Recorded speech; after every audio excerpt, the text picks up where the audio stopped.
There is a place beyond time, where wisdom is not written but felt, where truth is not taught but remembered.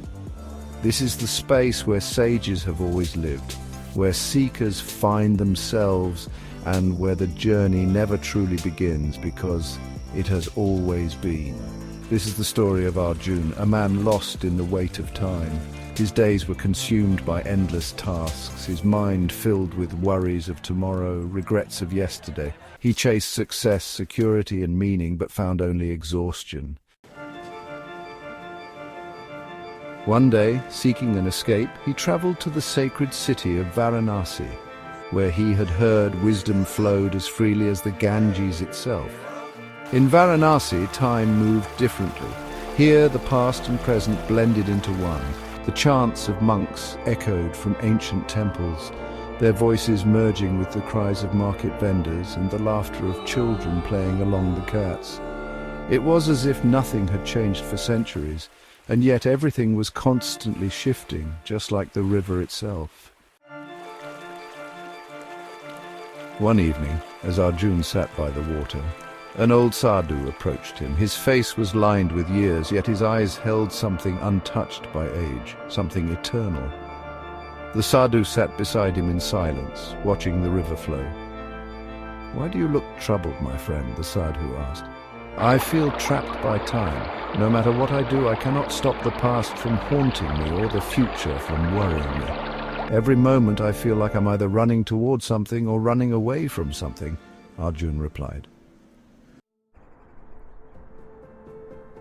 In that instant, Arjun understood. Time was an illusion, a concept created by the mind. The more he chased it, the more it controlled him. But here, in stillness, beyond past and future, there was peace. Well, the sages have always known this. Krishna, in the Bhagavad Gita, spoke of action without attachment, of surrendering the results to the divine. The Buddha taught that clinging to the past or grasping at the future is the root of suffering. Ramana Maharshi pointed seekers inward towards the timeless self that exists beyond the mind. The next morning, as the sun rose over the city, Arjun stood by the water once more. But something had changed. The worries of yesterday, the fears of tomorrow, they were still there, but they no longer controlled him. Because now he knew time was not something to be conquered. It was something to be let go of. He turned to thank the sadhu, but the old man was gone.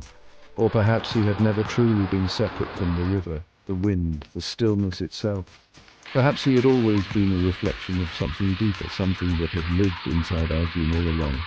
And so he left Varanasi, not as someone who had found an answer, but as someone who no longer needed one. Because he had stepped beyond time, and in doing so, he had finally come home to himself. This is not just Arjun's story, it is yours too.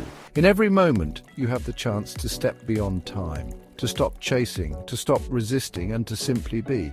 The past cannot hold you, the future cannot call you.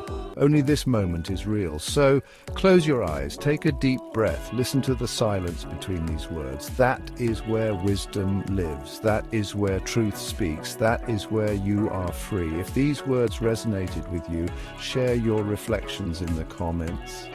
And if you seek more timeless wisdom, subscribe and continue the journey with us beyond time.